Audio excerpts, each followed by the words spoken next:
Ladies and gentlemen, I never thought that I would be making a video with quite possibly the three biggest people involved in chess today.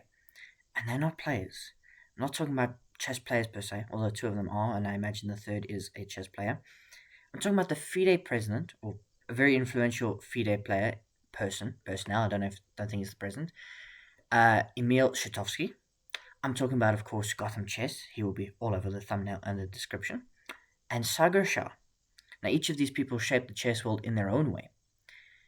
But recently, they've come into a little bit of controversy, might be a strong word, but a little bit of drama between Sutovsky and Gotham Chess, which indirectly involved Sagar Shah of India, Chess-Based India, a fantastic, fantastic platform. They've almost become like the VAR of chess in the most recent tournament that was played. And Sagar Shah having to use the cameras that he set up to do instant replays for touch moves, for talking, etc., etc. And they're really good stuff. You should go check them out. And they cover all these live chess tournaments. But it all started here. Emil Sutovsky found this little article from Gotham Chess. Now, as some of you may know, if you're a subscriber, like I am, he was recently on a European tour. And while he was there, he had shows and he gave interviews. And one of the interviews he gave was to a Dutch journalist. And this was the quote. This is a picture, obviously, from him during one of the events, new in chess, massive chess magazine. And here's the quote, Levy Rozman. People know three chess players, Magnus Carlsen, Hikaru, and me. That's bad. That's not my fault, and I hope it changes. And Emil Sutovsky, let me just click on his bio, I think it'll tell us what he is. Grandmaster, CEO of the International Chess Federation, all right? So he's the CEO of FIDE, which is, the FIFA of football, the ICC of cricket, the FIA of Formula One, Dana White of the UFC. He is really in charge and the governing body. Do you agree with that? I don't, but maybe that's because my bubble consists of hardcore chess fans. But I do feel Levy's perception is extremely US centric. And I also feel that in general, streamers slash YouTubers' impact on the game is much less significant than it used to be few years ago. But again, I might err. Asking at this time of the day when it will be read east and west. Share your thoughts and experience with that, please. Now, Gotham Chess did add a bit of context with the tweet. This image and quote is quite out of context, which is annoying, but understandable. My quote was a reference to a previous point in the discussion when I mentioned speaking to an athlete, casual chess fan, who could only name himself, Magnus, and Hikaru as chess players. And he was simply making the point that it's unfortunate that someone can only name us three, they're chess players, and it should change. But of course, he sounds like an egocentric idiot, which may not entirely be untrue. And Anish Giri chimed in, Chestam chimed in, this random person, the YouTube fame got to his head. And there's a lot of talking points here. So firstly, the FIDE president getting involved with the biggest chess YouTuber on the planet. Let's talk about that. So I don't agree with either person here, and I'm going to try to be unbiased. I think Levy's not completely wrong when he says that some casual chess fans, when you go to talk to them, they might only be able to name Levy Rozman, Magnus Carlsen, Hikaru Nakamura, because that's why everyone uses those three people for clickbait. That's why you use their names, because they are the most well-known people in the chess world, and Levy's not even a GM. Magnus and Hikaru, top 2, 3, 5 chess players of all time. No, maybe not of all time. Hikaru might not fit in all time, but Magnus certainly. Currently, at least, Gukesh is up there, Origin's up there, Fabi is always up there. But there's lots of players. I'm getting completely off track. But most people only know those three people. Most casual chess fans. Now, that's most people. But there is a large audience of hundreds of thousands, maybe a million or so, maybe more, of people who know far more than that. India very much knows all the Indian players. They know Vishy Anand, they know Gukesh, they know Pragdananda, they know Arjun, they know, Hare Krishna. They know so many players from India because it's their audience, and it changes depending on where you are. So this might be US centric because Hikaru and Levy are American. Magnus is not, but he's the biggest player in the world. I find it weird that the FIDE president is having a go, and I also don't agree with this line. that in general, streamers slash YouTubers' impact on the game is much less significant than it used to be a few years ago. Now, he's probably talking to the pandemic. And what really brought people into chess, and the reason why chess had such a big boom, was because of streamers. Hikaru started streaming, the Botezas, Levy, so many people before that. And there was, of course, YouTubers. There have been chess YouTubers since, I don't know, the dawn of YouTube. I'm not the first, I'm not the last person to do it. I'm extremely late to the game, but I'm going to make a best effort. And they really helped to grow the game because their content was accessible. And this is also one of FIDE's shortcomings. Sagar Shah, who we'll mention in a moment, and his thing, Chess Base India, they help to cover lots of games. They've got live streams. Chess.com's got their live streams. I bet, I'm willing to take a bet with all of you here. I will go check this later. I haven't checked it now. If you go check the view count, the Chess.com and ChessBase India streams have got more watches than the official FIDE streams. Why? People know Chess.com. It's the biggest chess platform. India knows ChessBase India, and beyond India, they are well known. They cover so much. They do so much good work. It's unbelievable. They are like the unspoken backbone of the chess community. So we had this tweet, right? I'll leave that there. We had this tweet, and we had the responses. But he sent another tweet, which caused even more controversy. And this is where Sagar Shah was indirectly brought in. I think there is another aspect to it often neglected. Say YouTuber G versus YouTuber S. G has 3 times more subscribers, but how many of them become real chess fans, play regularly, start following events, take chess lessons, become a part of the chess ecosystem? S may have much less subscribers, but they become hardcore chess fans, and not just consumers of the channel's content.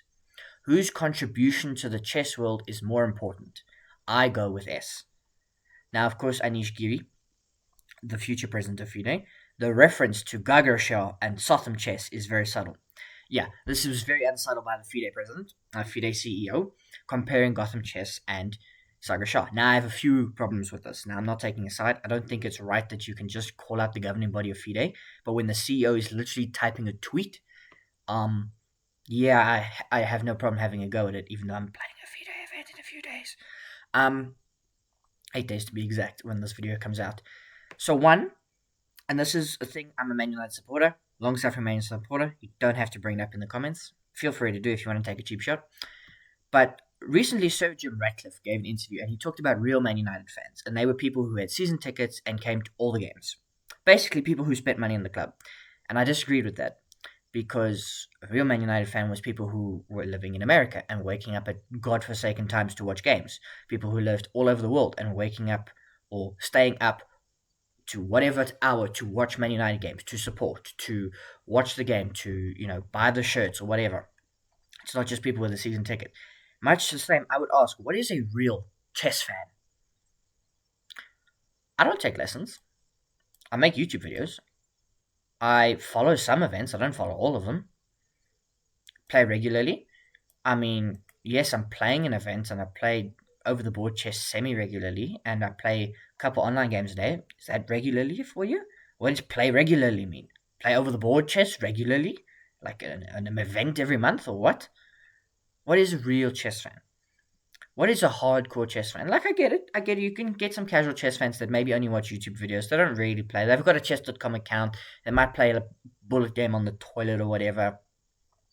They might not follow events. They'll rely on Gotham recaps or Naroditsky recaps or Hikaru recaps or, Anish Giri and his tweets or whatever. That's their exposure to chess. What is a real chess fan? That's what I'm going to post to you. What is a real chess fan? Like, his points are really difficult. And you can't underestimate the impact of the 3 times more subscribers. We'll go over to his channel just a bit later. He's got nearly 7 million subscribers, GothamChess, right?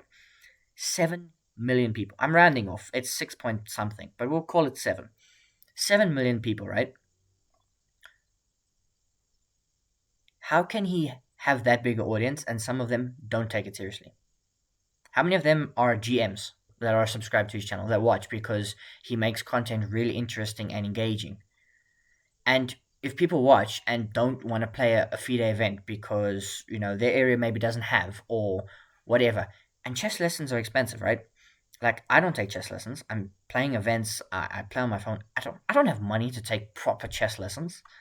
It's expensive. Like I'm not even monetized on YouTube. Like it's expensive. You can't just take chess lessons. I'm giving lessons, but I can't just take them. Um, and yeah, Sagar Shah's impact is much. It's felt in a different way. He may not have all the things on YouTube, but he's got a hardcore base because of the content he's literally producing. It's live streams, it's interviews with players I've never heard of that I would love to hear more from. You know, so this came out right, but I didn't know any of this. You know how I found out? I found out through this. This. This is how I found out. Please don't play an ad. Gotham Chess video. My response to the allegations. I think the audio is up, so I'll turn that off. Right? My response to the allegations, I was like, what's going on now? Okay, he's got 6.44, so maybe we rounded to 6.5 million subscribers, right? Right. This was posted 13 hours ago. 375,000 people have already seen it. Now, he goes on in this video. I'm not going to do this because I might get, taken down. He has a little intro talking about the drama. He gives fuller context, right? So, and he goes back and he gives the fuller interview. And then he has a very awesome conversation with Sagar Shah. I do recommend that you check out this video. I think it'll probably be on Sagar's channel as well. And then he gives his final thoughts. And then, he's got his book and his Facebook and his Instagram and his Twitter, right? And he just goes on and gives his thoughts. So if you want to hear his thoughts, you can go on. I think what's most interesting is Sagar Shah's take on this. Because he was a bit late. Now I was going through these images. Let's go all the way back to the beginning. Come on, don't freeze on me. Right. So Sagar Shah comes and this is what he says, right? FIDE events are some of the most exciting events in the world of chess, right from the World Cup, Chess Olympiad, World Rapid and Blitz, Candidates, World Championships, and so many more. Not to forget, FIDE is able to secure the sponsors, those wonderful social projects, age group championships consistently where new talents can shine. It's always trying to be inclusive and is trying to do its best to make the chess world grow in the right direction. The work done by them is extremely critical for chess as a sport. Chess-Base India has benefited and grown immensely from the coverage of FIDE events over several years. Gonna stop there for just a second. Right? FIDE really struggles to market their own events, and that is a huge problem. Sorry, lost my train of thought there. They really struggle to market their own events. And that's where, like, GothamChess went to Toronto, and he's told this story on his channel before. People in Toronto didn't know the Candidates was happening. And they're like semi-decent, I don't want to say semi-decent chess fans. They're like, know a little bit of what's going on in chess world. They didn't know the Candidates was in Toronto. So we continue to read on, right? Next image. Gotham Chess is one of the most valuable people in the chess ecosystem. He caters to a very wide audience in chess. Imagine getting close to 500,000 views on every single video on a daily basis. His work ethic and consistency is tremendous. He's definitely doing something special that no one in the chess world has been able to do. Ever. So many creators benefit immensely as Gotham Chess manages to bring chess into the lives of so many people. They eventually do come and watch many of his videos and other channels and cater for those on the ground and coverage of professional events. Right, next, he did a whole thing. And yes, it's a typical thing. And I know it's typical because I was very much like Person X. A conversation with a chess fan typically goes in the following way. Hi, Sagar. I'm a big fan of Magnus Carlsen, Vishy Anand, and the Indian youngsters. So this might be an Indian person per se. Wow, that's amazing. Do you spend a lot of your time playing/watching chess? Yes, I play online on chess.com and Lead Chess. I watch a lot of Gotham Chess videos and other creators, of course. I enjoy your live commentary and videos. My dream is to play an over-the-board event and get a FIDE rating soon. That's literally my dream. And then we go to the final one. Be it chess organizations, creators, top players, it is clear that we are all helping each other and pushing the chess ecosystem in the right direction, in our own special ways. I think it is futile to think who has contributed more to the cause of popularizing chess. We need to be appreciative of every single entity that has contributed positively to the sport. I also want to thank every single chess fan who has ever dedicated their time to chess to make the sport popular and meaningful. In my opinion, millions of people and thousands of organizations have played a role to make chess reach where it is today. I respect all of them immensely. And like, this is such wise words. Why is Sagar Shah not the FIDE president, FIDE CEO? Like, it is so baffling to me that the CEO called out the biggest YouTuber and was diminishing his impact on the sport. Everybody has an impact. Like, you read this and your mind just opens up. Like, these are wise words. Nemo compliments him. David Howe compliments him. So many people love this from Saga. He's brilliant, right? And I just don't know where to begin, right? Is Gotham Chess good for the game? Of course he is. He's amazing for the game of chess. So is Sagar Shah, and you couldn't do anything without FIDE, or could you? What do you think of freestyle chess? But beyond that, right? You need a governing body of the game. How can you diminish one person's impact? Like, this is just so baffling. Like, if it was a random person on X, no one would have taken notice. It's the FIDE CEO. And he saw a little clip and it was out of context. And look, it was a little bit egocentric. There's obviously stats that don't support that. But I guarantee you there's a lot of people who are like that only know the three chess players. If you're watching this video, you probably know a few more. I know lots. Like, I couldn't name you the top 100, but I can name you quite a few players. Like, it's just so baffling. It really is. Like, what do you think of Gotham Chess? Like, do we really need to analyze Gotham Chess's impact on the game, right? Is he the best person? Maybe. Should it be a GM? Well, none of them at the moment seem to be able to do what he does. Hikaru does his best, but he's just not Gotham Chess. Fabiano Caruana's got the C Squared podcast with oh my gosh, Christian. With Christian as well. Him and Fabi, C Squared podcast, amazing podcast. Shout out to them. Sagar Shah's got Chess Base India, and they cover events and they do interviews. The Indian youngsters don't really do much media that I've seen. Hans Niemann's got his own channel, but he's Hans Niemann. He comes with his own thing. Vladimir Kramnik still has his Twitter, which I'm blocked from, and his YouTube channel, which I don't watch because it's in Russian and I don't know speak Russian, and I just don't know how to get the translate working because I'm a moron. But let me know, what do you think? Like, I think Gotham Chess makes it easy because it's accessible. And like, when you get into something for the first time, you go and check who's the biggest, right? If you're getting into any sport, you go and check who's the biggest creator, who's the person that everybody seems to be following. Because it's a norm, you follow the biggest person. For a long time, it wasn't Gotham Chess, and yet he still rose to the top. He's doing something nobody else does. And he simplifies the game, he explains the game, and he makes content that everybody wants to see. So let me know what you think about Gotham Chess in the comments down below. We've had an almost 20-minute video about this. What do you think of this drama, right? I only call it drama because it's the FIDE CEO calling out the biggest chess YouTuber and comparing him to one of the most, I'm going to say influential, he's not the biggest, but one of the most influential chess YouTubers, Sagar Shah. Sagar Shah employs like 30 people, right? You can hear that in the interview that he gave.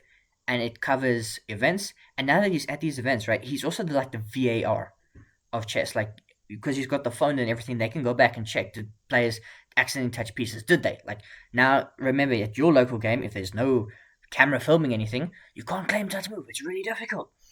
Because it's your word against your opponent's. You say he touched it, he said he didn't. And then the arbiter's like, I don't know, man. I'm only paid not enough for this. But now there's like chess VAR. And then there's awesome clips.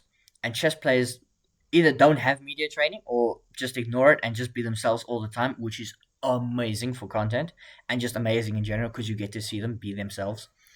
But let me know what you think about this in the comments down below. I'm really keen to see what my audience, what the chess world thinks of this. You go and read, and it's Twitter. It's not the best place to really gauge proper reaction, but this is the internet chess community, so we see what happens. Anyway, thank you so much. I will see you next time.